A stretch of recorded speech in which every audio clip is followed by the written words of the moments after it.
Viticultor do ano, pelo Tim Atkins. O que significa isso? Creo que fue un reconocimiento por el trabajo que hicimos en Doña Paula y que todavía hacemos, investigación en terroir. Hemos estado trabajando para entender la influencia del clima, de las diferentes alturas de cultivo, diferentes latitudes en el Malbec.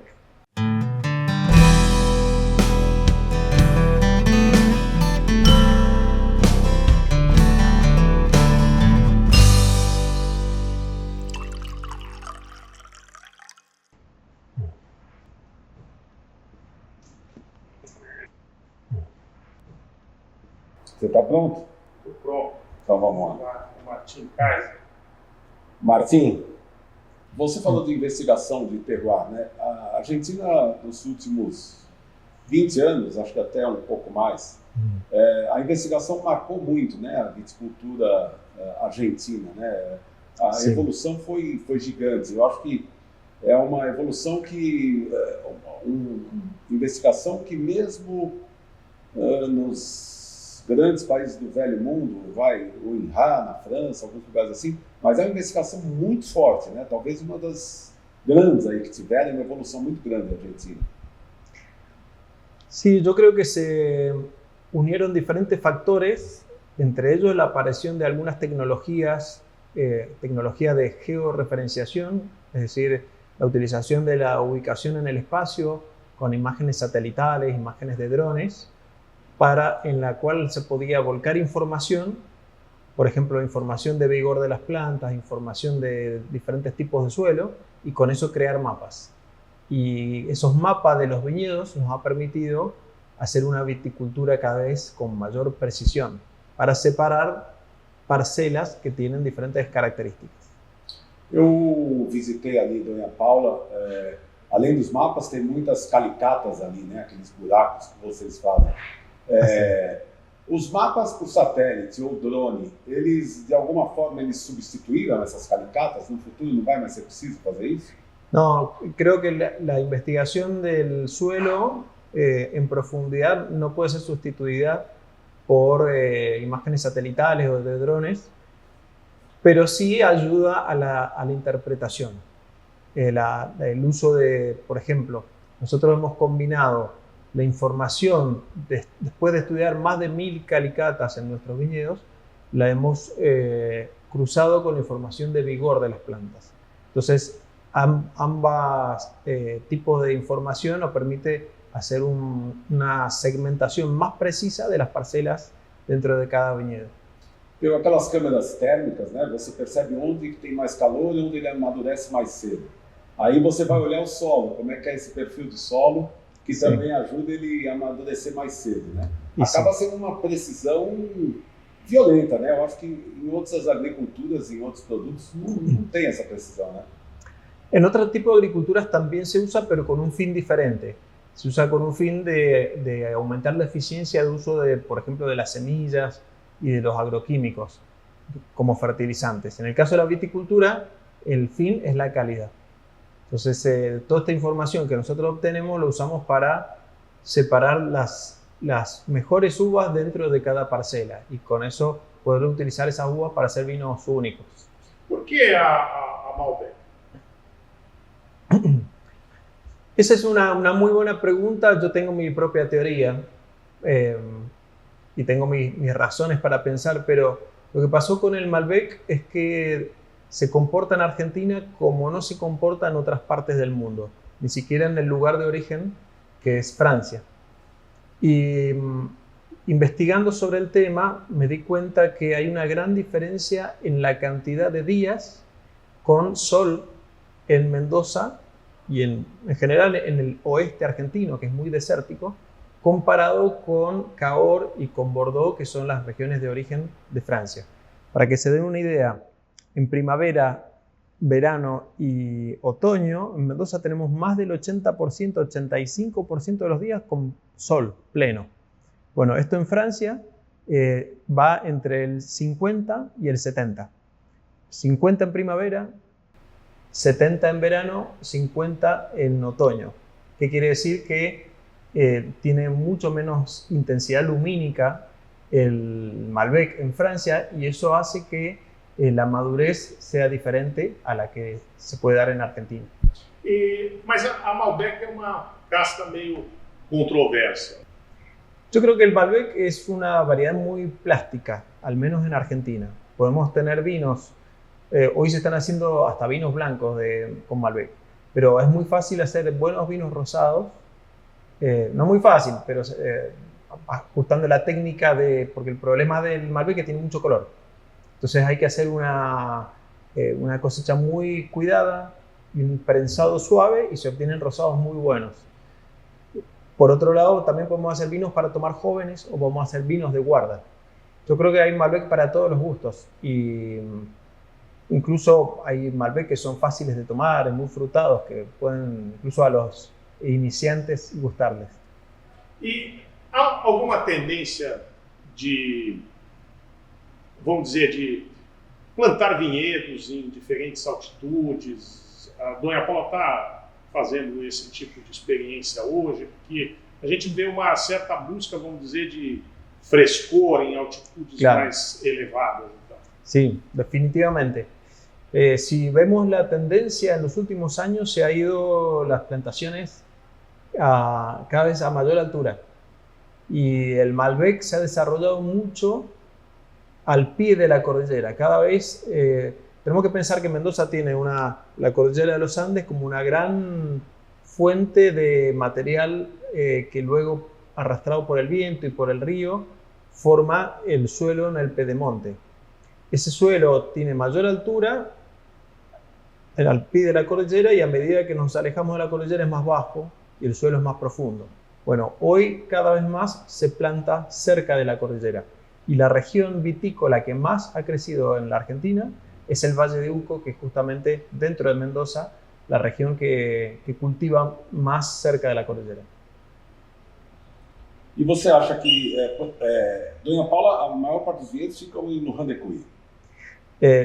Nosotros tenemos la adega en Luján de Cuyo y tenemos viñedos también en el Valle de Uco. Os vinhedos do Vale de Uco que são esses que você se refere agora, de mais altitude? Exacto, sí. Outra da variedade você vê com potencial grande. Você acha que a Argentina já vive muito tempo com essa uva emblema e o mundo inteiro procura a Malbec, realmente Sim. excelentes vinhos de Malbec.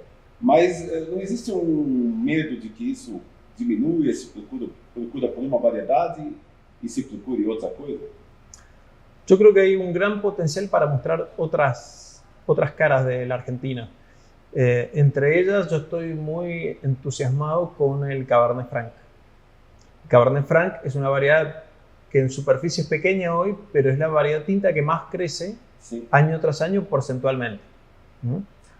Y una maturación tardía, ¿no? No, es más temprana es parecida al Malbec, es más temprana que el Cabernet Sauvignon. Lo que sí es más exigente en terroir que el Malbec, e incluso podríamos decir que es una variedad que hoy se destaca en viñedos de mucha altura y de suelos más bien específicos, que son suelos con piedra y si tiene calcáreo mejor. En esas condiciones da resultados excepcionales. A Malbec ela foi, de certa forma, deixada de lado por outras variedades em Bordeaux, né? Sim.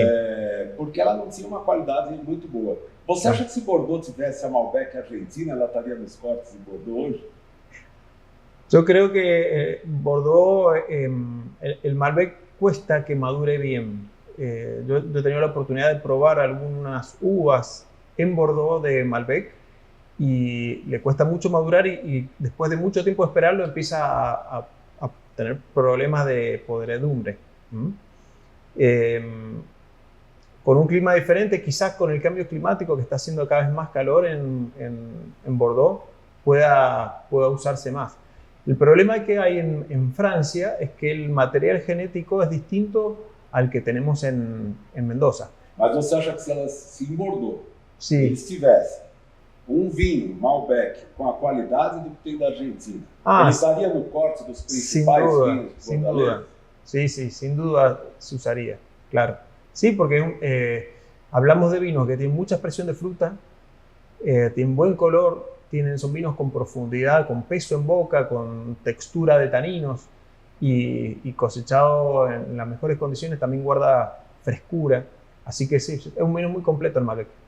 E você acha que a viticultura, você como agrônomo, né? Sim. Você fez agronomia. A viticultura é a mais, que investe mais nesses detalhes, tem muitos detalhes que outra agricultura não exige? Puede ser, creo que hay mucha gente joven y gente, o sea, joven de espíritu, no me refiero a la edad cronológica, pero mucha gente con ganas de ir más allá.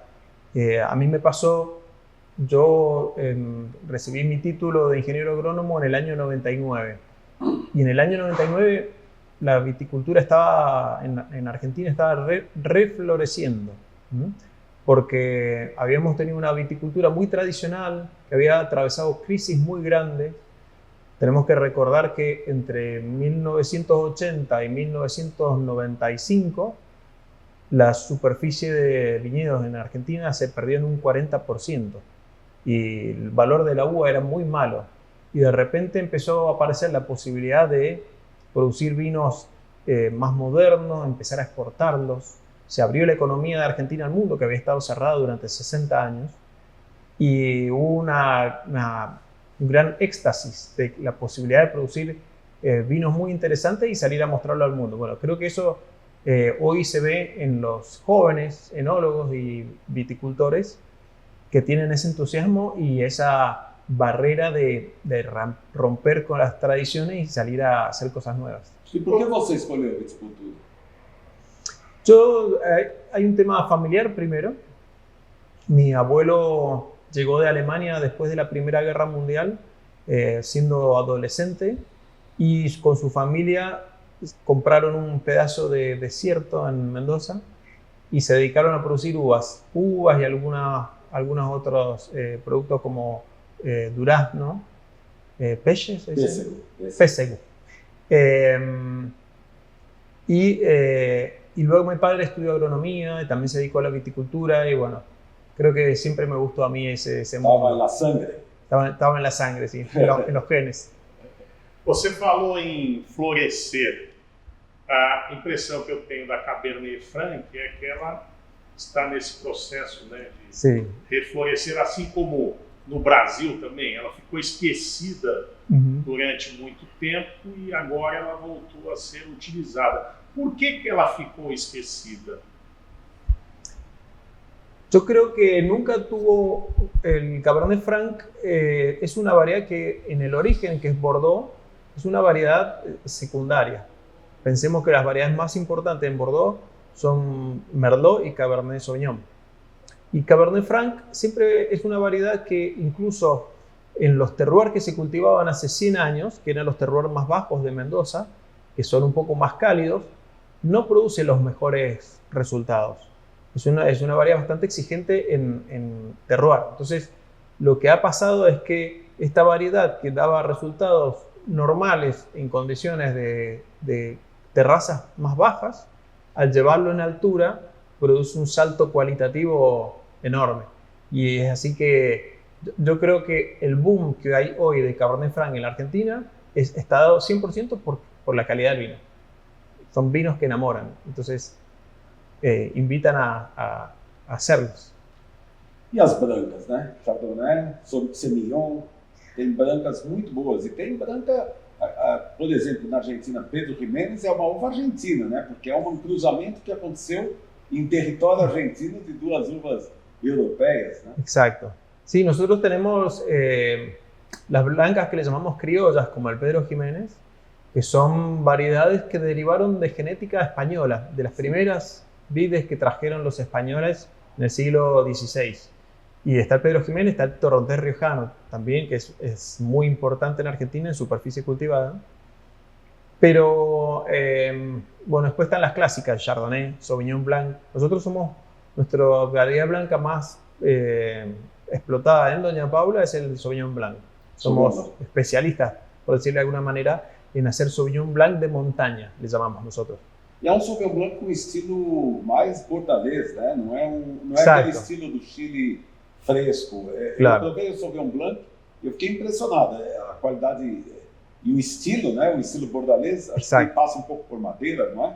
Sí, bueno, tenemos Sauvignon Blanc sin madera, que históricamente hacíamos, y en los últimos años empezamos a experimentar en hacer Sauvignon Blanc con contacto con pieles, contacto prolongado, una maceración prolongada antes de la fermentación, y luego fermentación y añejamiento en madera. Y la verdad que estamos muy entusiasmados con un vino que le llamamos Sauvignon Blanc Single Vineyard. Y justamente la definición es como un Sauvignon Blanc con un carácter más bordelés en comparación de lo que se produce en Chile o en Nueva Zelanda, que son Sauvignon Blanc de costa, que tienen mucho más influencia de la neblina por las mañanas, que hace que esos vinos sean con un carácter más herbal, más verde, ¿no? Sim, sim. Más importante. Sí. Nós estamos falando de uvas principalmente francesas, falamos agora de uma que se originou de castas espanholas, mas a Argentina teve uma colonização, uma imigração muito grande de italianos. E por que há pouquíssimas castas italianas na Argentina? Esa es una muy buena pregunta, pero ahí hay que tener en cuenta algo. La segunda variedad más plantada hoy, y llegó a ser la primera variedad tinta más plantada, es la Bonarda. Y la Bonarda es una variedad italiano-francesa. Se cultiva en el noroeste de Italia y en el sureste, o sea, la frontera entre Francia e Italia. Mas essa é Corbeau, Sí, não é? exacto, el Corbeau Noir. Porque tem uma outra Bonarda italiana. Eu acho que quando chegou na Argentina, ela foi confundida e foi chamada de Bonarda. Pero puede ser, pero lo que yo tengo entendido es que en Italia también hay un sector donde le llaman Bonarda a la variedad que Corbeau, pode ser. al Corbeau Noir, sí. Cada variedad tiene un mundo el mismo Malbec tiene alrededor de 100 denominaciones diferentes según el lugar donde se cultivó. Sim. Entonces, bueno, la variedad hay bastante confusión. Pero es interesante la pregunta porque hay variedades, por ejemplo, como el Nebbiolo, que tienen muy poco desarrollo y podría haberse cultivado más. Yo creo que lo que sucedió es que la gran inmigración italiana que llegó a la Argentina fue de italianos del sur. Y probablemente no había tantos viticultores como sí había, por ejemplo, en Francia. En esa época. En Italia, el vino en el siglo XIX y principio del siglo XX era considerado un alimento. No era un producto de lujo, como sí era en Francia. El italiano producía vino, el vino en el fondo de su casa, en el jardín, para su consumo en la casa. Así como producía leche, producía huevos y producía hortalizas. Sim, sim. Entonces, el vino no era una cuestión de glamour. Era... Mas é interessante essa pergunta que o Regis fez, porque mesmo depois, há um tempo atrás, a Argentina engarrafava vinhos escrito Borgonha, né? E Bordeaux, que eram cortes qualquer, né? Que faziam cortes qualquer. Eles escolheram dois nomes de regiões francesas, né? Claro, y el blanco era Chablis. E o branco Chablis, né? É interessante. E italiano nada, né? Había un imaginario en Argentina, incluso se dice que en Buenos Aires, cuando iban al teatro la gente, nosotros tenemos un teatro que es el Teatro Colón, que es imagen y semejanza del Teatro de París. Sí, sí. Es igual, con la misma arquitectura. Muitos bairros de Buenos Aires son muy parecidos con París. Y dicen que en el siglo XIX, cuando iban al teatro, la gente hablaba francés. La gente de alta alcurnia. Había como un imaginario de que Francia era realmente un modelo de sociedad evolucionada y de mucho nivel. ¿Y você é mendocino mesmo? Yo soy mendocino, sí. E qual a importância do vinho da Mendoza? Também é uma região que tem petróleo, né? Mas o vinho é o principal. El vino es la principal actividad económica. El petróleo fue, y todavía se produce petróleo en Mendoza, pero es una actividad que viene decayendo en Mendoza y la producción de petróleo se ha ido fuerte hacia la Patagonia, donde hay más reservas. Y yo diría que la segunda actividad más importante hoy en Mendoza, después del vino, es el turismo. Turismo asociado a la aventura, Samba vinho também. a la aventura y al vino. Si hay una simbiosis, una sinergia entre ambas actividades. Você falou sobre essa questão do vinho, mais antigamente, ser considerado alimento. Sí. Vamos dizer, há 40 anos, ou 50 anos, na Argentina se consumia mais de 100 litros per capita de vinho, e hoje está ali na faixa dos 20, 25 litros per capita, né? Essa grande diferença, essa redução para 1/4 do consumo que era, ela é explicada talvez por essa mudança de conceito de alimento para uma bebida especial, ou foi também uma mudança aí de tipos de vinhos, produziam um vinho de melhor qualidade, hoje se investiu em uma maior qualidade? Como é que você explica isso aí? Yo creo que la respuesta es muy compleja.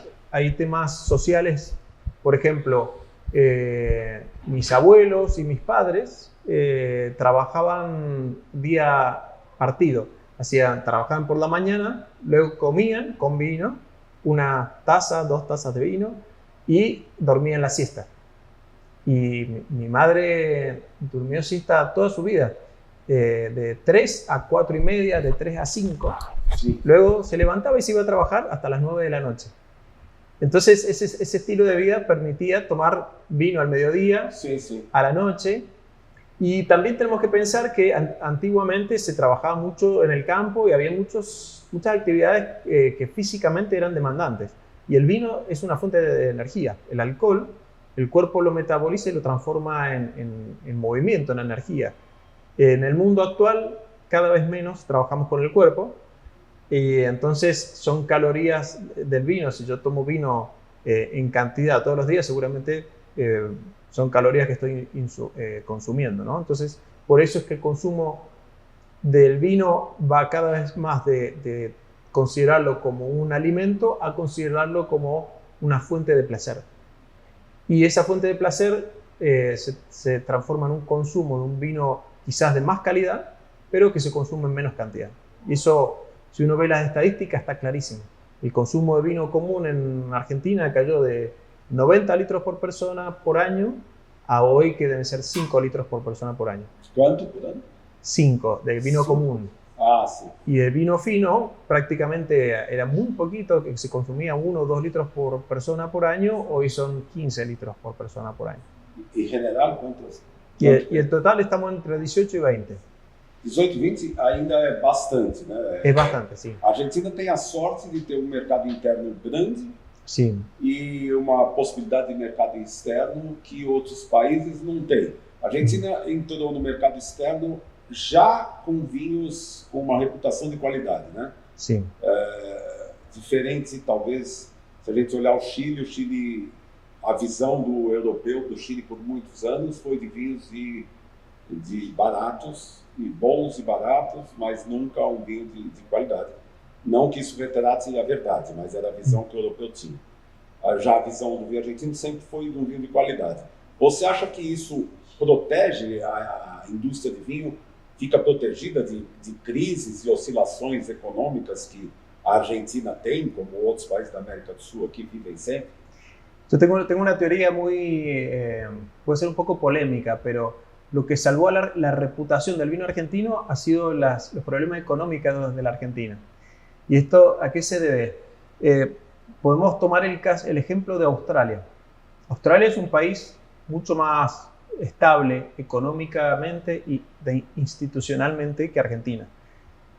Y fue un país muy tentador para hacer grandes inversiones. Los grandes grupos económicos que trabajan con vino en el mundo fueron a invertir cientos de millones de dólares a Australia y multiplicaron por 3 o por 4 la producción de vino en Australia en poco tiempo. Y entonces, ¿qué hizo Australia? Salió a invadir el mundo con muchísimo vino australiano, que de repente para poder venderlo tenía que venderlo barato. Y la gente al principio dijo, buen vino a un precio económico, pero la oferta de vino fue tan grande que terminó destruyendo la reputación del vino australiano. A tal punto que de toda la plantación que se hizo de viñedos, ya se ha perdido casi la mitad al día de hoy. Y bueno, eso en Argentina no pasó porque nunca llegaron esas grandes inversiones. Sí, en cierta medida en Chile sí hubo grandes inversiones, Sí. pero en Argentina no. Las inversiones de gente que llegó enamorada del vino argentino fueron siempre tímidas. Sim, Y a com escala- medo das oscilações econômicas. Claro, claro. Entonces, no hubo una inundación de vino argentino en el mundo y siempre se ha mantenido como una producción de vino de calidad a una escala moderada. E para o produtor argentino sempre interessante, porque ele, com o mercado externo, ele se protege dos Sí, problemas econômicos. también, sí. Nos ha servido para el momento en que la economía propia estaba muy deprimida, poder exportar vinos y compensar. Como é que você enxerga o consumidor hoje de vinho? Qual é há uma faixa de idade que consome mais, o jovem consome menos, o jovem está entrando hoje buscando um vinho de melhor qualidade? Como é que você enxerga em geral aí? Yo creo que hay una realidad, no solo de Doña Paula, sino a nivel mundial, de que los jóvenes se acercan al mundo del vino, algunos de ellos, pero hay muchos jóvenes que todavía no conocen al vino y lo ven a la distancia y están más acostumbrados a tomar, por ejemplo, en Estados Unidos se usaba mucho lo que ellos les llaman ready to drink, que son bebidas con alcohol, pero que tienen azúcar y tienen fruta o tienen otro tipo de compuestos que son muy simples de tomar y se compran en un kiosco. Eso está muy fuerte entre los jóvenes. Y el vino en algunos mercados queda para gente que tiene un poco más de edad. En otros lugares veo algo con más entusiasmo entre los jóvenes que van a un bar y se piden una copa de vino o incluso van a bailar y descorchan un espumante. Pero hay un gran desafío. Incluso nosotros estamos viendo una caída en el consumo de alcohol en general y de vino a nivel mundial y en Argentina también. Por suerte, compensado en cierta manera por esta búsqueda de un mejor vino. O sea, se está tomando menos, pero mejor. Mas também não houve crescimento assim, enorme, gigantesco de cerveja na Argentina, per capita? A ver, hubo un crecimiento fuerte, pero hace un par de décadas, hace unos 20 años. Y hoy se consume mucha cerveza, pero el consumo de vino y cerveza está bastante estable. Y a veces varía según el precio, es curioso, porque según el ciclo de precio de las uvas han tenido variaciones muy fuertes en precio, que se traslada al vino, y lo mismo sucedió con el precio de los granos, que le fijan el precio de la cerveza. Entonces, cuando el grano está alto y la cerveza se pone cara, la gente toma más vino. Sim. Y viceversa cuando el vino está caro. Mas essa questão também da diminuição do consumo do vinho, eu acho que ninguém tem dúvida que o vinho nos últimos anos, décadas aí, ele aumentou a qualidade tremendamente. Mas esse ganho de qualidade não deixou o vinho muito caro e por isso ele afasta o consumidor? No, yo creo que no. Creo que hay vinos económicos muy buenos. Hay vinos muy caros. Hay gente que le echa la culpa de la caída del consumo a la comunicación del vino. Yo creo que eso es un error también, porque es cierto que hay una comunicación de vino asociado a la sofisticación, pero también hay vino para el que quiere tomar un vino simple todos los días, y vinos muy buenos y que también están comunicados en la publicidad, están comunicados por la prensa, también vinos para todos los días. Y aún así la caída del consumo se produce. Entonces yo creo que es externo al mismo mundo del vino la caída de su consumo. O que se fala em alguns artigos da imprensa mundial é que não é o vinho, é o álcool. Uhum.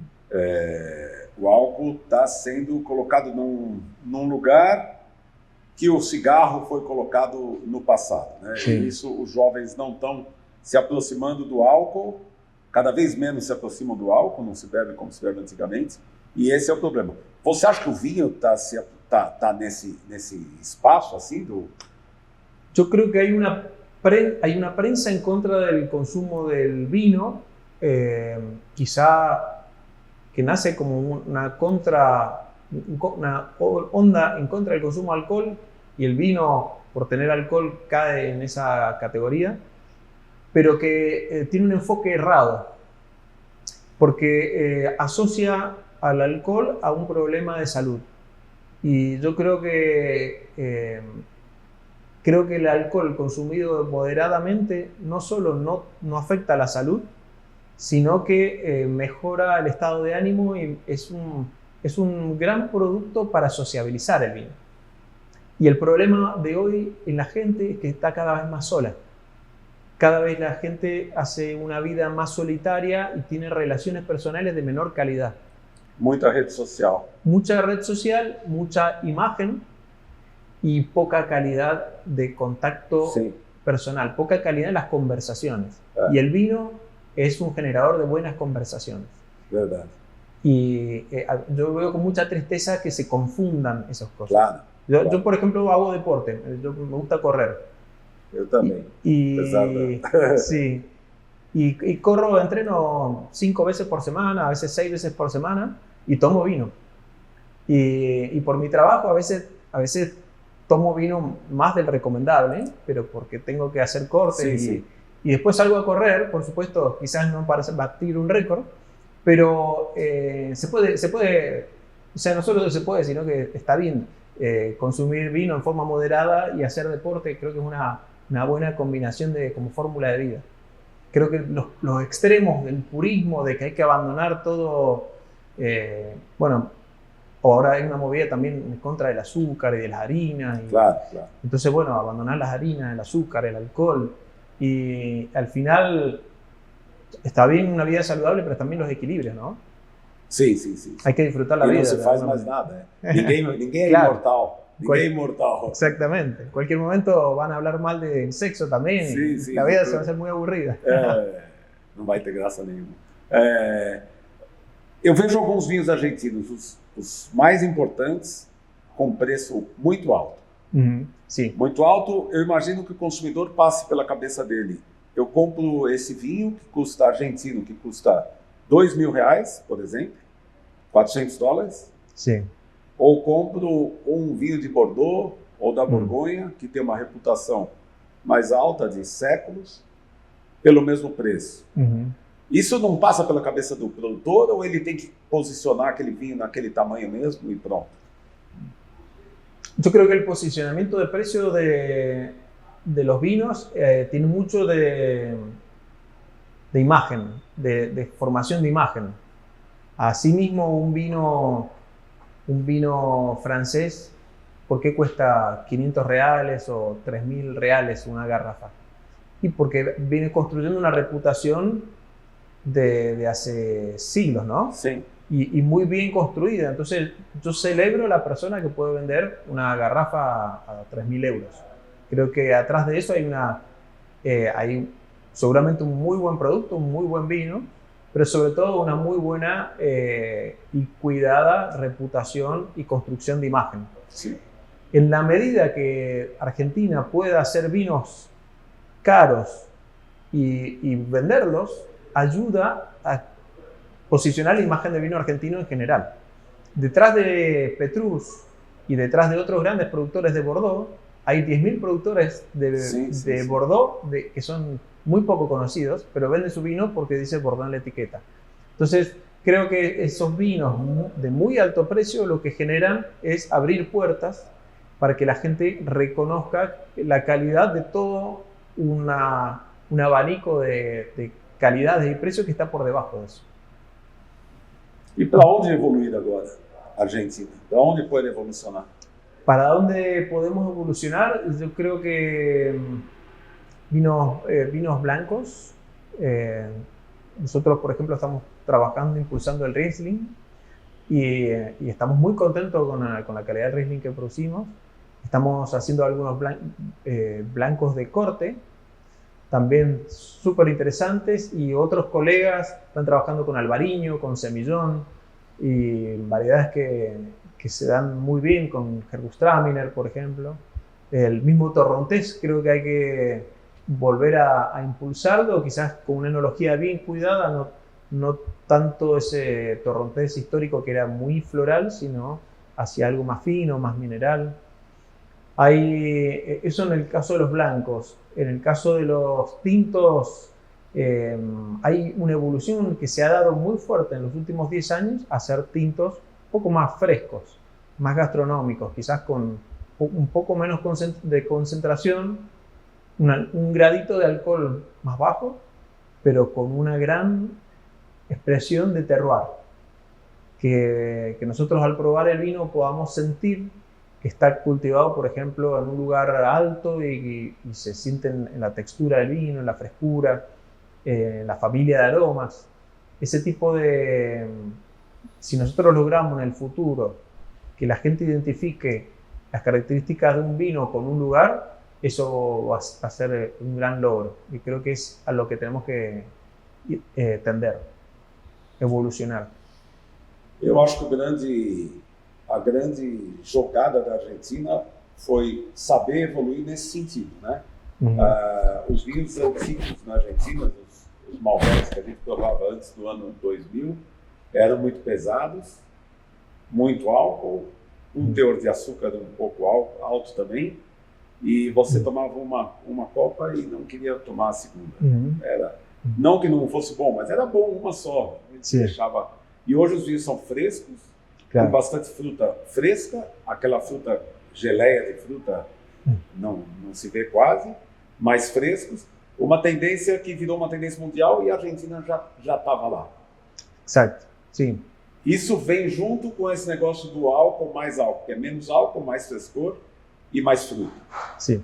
Essa é a tendência do vinho hoje. Totalmente, sí. Y hay una relación, las uvas, a medida que maduran, aumentan su contenido de azúcar y disminuye el contenido de acidez.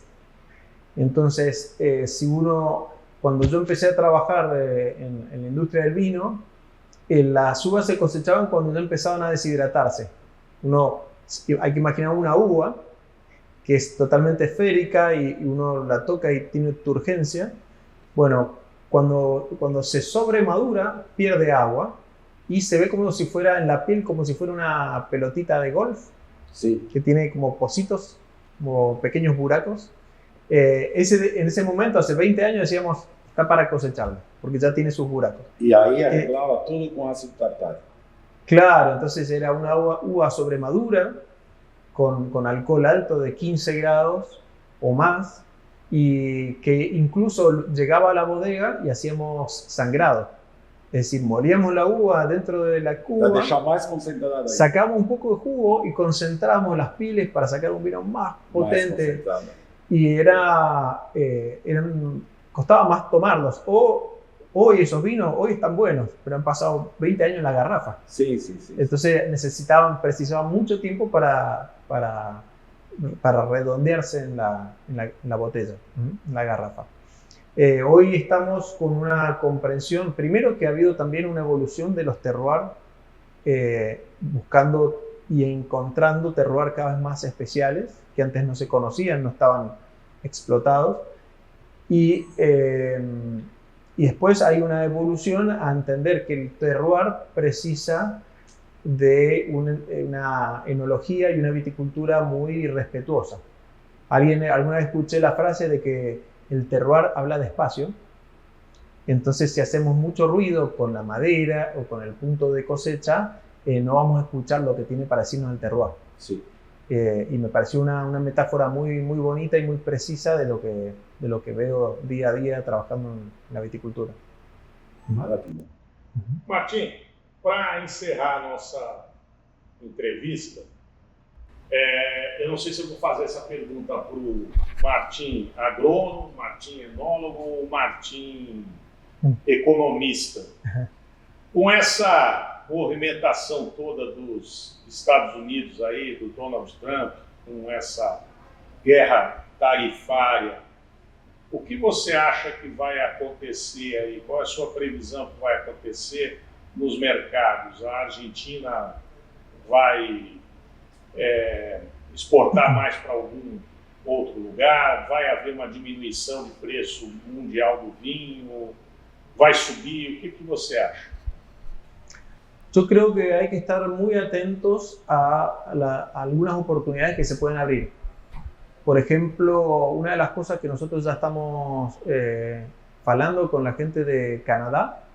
En Canadá, todo el tema de las aranceles, las tarifas de Trump ha sido muy mal recibido y ellos dijeron, vamos a sacar el vino americano de nuestras góndolas. Estão consumindo produtos americanos. Claro, entonces y era una categoría muy importante para Canadá.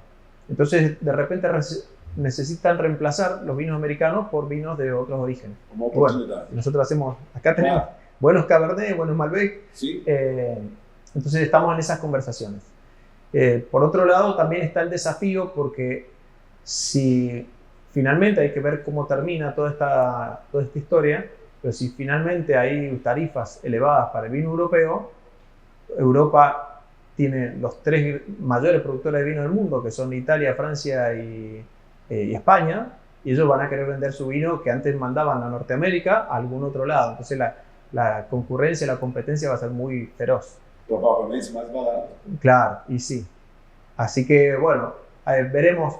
Creo que va a haber un mundo de oportunidades y amenazas, pero hoy está muy revuelto el río y no se ve el fondo. Veremos cómo evoluciona. Perfeito. Então, nesse ambiente de turbulência, de tarifas, a gente encerra mais um Entre Câmeras. É isso aí. Muito obrigado, Martim. Obrigado, Bueno. Martim.